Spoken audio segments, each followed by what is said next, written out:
मनुष्य के जीवन में सुख दुख, अमीरी गरीबी, सफलता असफलता जैसी अनेक परिस्थितियां आती है। अक्सर जब हम किसी कठिनाई से गुजरते हैं तो हमारे मन में भी यह प्रश्न उठता ही है, भगवान ने मुझे ही गरीब और दुखी क्यों बनाया। यह प्रश्न न केवल भावनात्मक है बल्कि आध्यात्मिक, दार्शनिक और सामाजिक दृष्टिकोण से भी गहन विचार करने योग्य है। इस प्रश्न के उत्तर को खोजने के लिए हमें धर्म, दर्शन, कर्म के सिद्धांत, भाग्य, समाज की संरचना और व्यक्ति की मानसिकता को समझना होगा। यह वीडियो इन्हीं पहलुओं पर विस्तार से प्रकाश डालेगा। दोस्तों नमस्कार दोस्तों, पुराण कथा संग्रह चैनल पर आपका स्वागत है। यहाँ आप पाएंगे रामायण, महाभारत, भागवत पुराण और अन्य धार्मिक ग्रंथों की प्रेरक कथाएं। हमारी संस्कृति और धर्म की अमूल्य धरोहर को जानने और जीवन को सार्थक बनाने के लिए चैनल को सब्सक्राइब करें और जुड़े हमारी आध्यात्मिक यात्रा से। हरे कृष्णा। नंबर 1, भगवान की दृष्टि से गरीबी और दुख का अर्थ क्या है। भगवान को विभिन्न धर्मों और मान्यताओं में अलग अलग नामों और रूपों में पूजा जाता है, लेकिन हर धार्मिक ग्रंथ में भगवान को न्यायकारी, दयालु और करुणामय बताया गया है। तो फिर यह कैसे संभव है कि वे किसी को गरीब और दुखी बना दे। ईश्वर के न्याय का सिद्धांत। अधिकांश धर्मों में यह माना जाता है कि ईश्वर कभी अन्याय नहीं करते। वे जो भी परिस्थितियां उत्पन्न करते हैं उसके पीछे कोई ना कोई कारण जरूर होता है। सनातन धर्म अर्थात हिंदू धर्म में कर्म और पुनर्जन्म का सिद्धांत बताया गया है। हमारे वर्तमान जीवन की परिस्थितियां हमारे पुनर्जन्म के कर्मों का परिणाम होती है।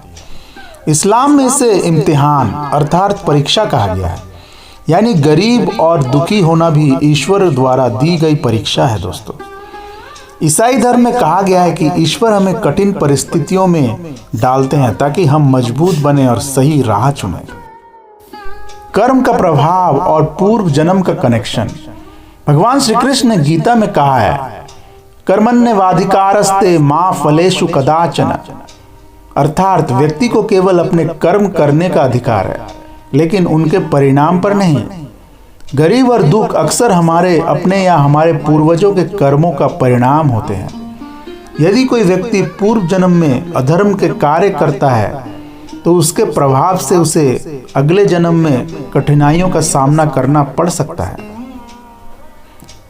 नंबर 2, समाज और आर्थिक व्यवस्था की भूमिका।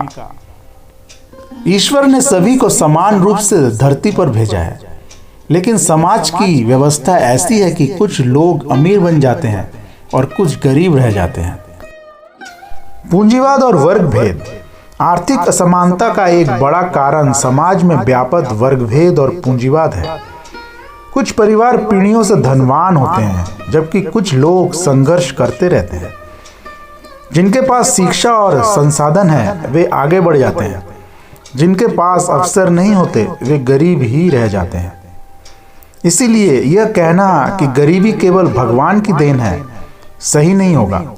समाज और आर्थिक नीति भी इनमें महत्वपूर्ण भूमिका निभाती है। दोस्तों गरीबी से उभरने के अवसर। अगर गरीबी केवल भगवान की देन होती तो कोई भी गरीब अमीर नहीं बन सकता, लेकिन हम देखते हैं कि कई लोग कठिन परिश्रम और आत्मविश्वास से गरीबी से बाहर आ जाते हैं। इसका अर्थ यह है कि गरीबी स्थायी नहीं है। नंबर 3, क्या गरीबी और दुख जीवन की सच्चाई है। कुछ लोग ये मानते हैं कि गरीबी और दुख जीवन की अपरिहार्य सच्चाई है। यह विचार बौद्ध धर्म में भी देखने को मिलता है। भगवान बुद्ध ने कहा था, दुख की उत्पत्ति तृष्णा अर्थात इच्छाओं से होती है। जब हम अधिक अपेक्षाएं रखते हैं और वे पूरी नहीं होती तो हमें दुख होता है। अगर व्यक्ति गरीबी में भी संतुष्ट रहता है तो वह दुखी नहीं रहेगा, लेकिन यदि अमीर व्यक्ति भी लालच और असंतोष में रहता है तो वह भी दुखी होगा। इसका अर्थ यह हुआ कि गरीबी और दुख का संबंध केवल भौतिक स्थिति से नहीं बल्कि मानसिक स्थिति से भी है। नंबर 4, भगवान ने गरीबों को विशेष क्यों बनाया? कुछ धार्मिक ग्रंथों में कहा गया है कि गरीब व्यक्ति आध्यात्मिक रूप से अधिक समृद्ध होते हैं। अनेक ऐसे संत और महापुरुष गरीब परिवारों से आए थे, जैसे संत कबीर, गुरु नानक, स्वामी विवेकानंद। इन सभी ने गरीबी को ही अपनी शक्ति बनाया और समाज में बड़ा बदलाव लाया।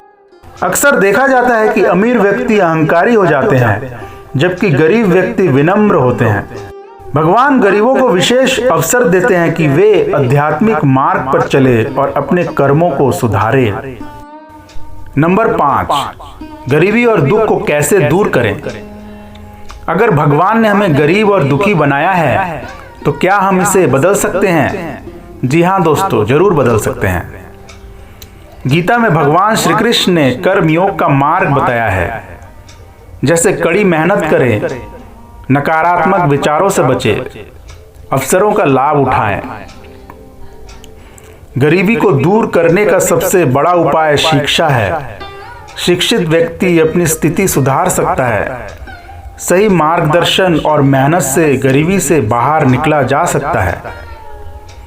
अगर कोई व्यक्ति गरीब है तो उसे दूसरों की सेवा करनी चाहिए। यह उसे सकारात्मक ऊर्जा देगा और उसका भाग्य भी बदलेगा। भगवान ने किसी को गरीब और दुखी नहीं बनाया। उन्होंने हमें कर्म करने और अपने जीवन को बेहतर बनाने का अवसर दिया है। गरीबी और दुख केवल एक स्थिति है, जिसे हम अपने परिश्रम, ज्ञान और सकारात्मक दृष्टिकोण से बदल सकते हैं। इसीलिए हमें शिकायत करने के बजाय अपने कर्मों पर ध्यान देना चाहिए और अपने जीवन को सुधारने का प्रयास करना चाहिए। यही सच्ची भक्ति और सच्ची ईश्वर प्राप्ति का मार्ग है दोस्तों, आपको यह विचार कैसा लगा?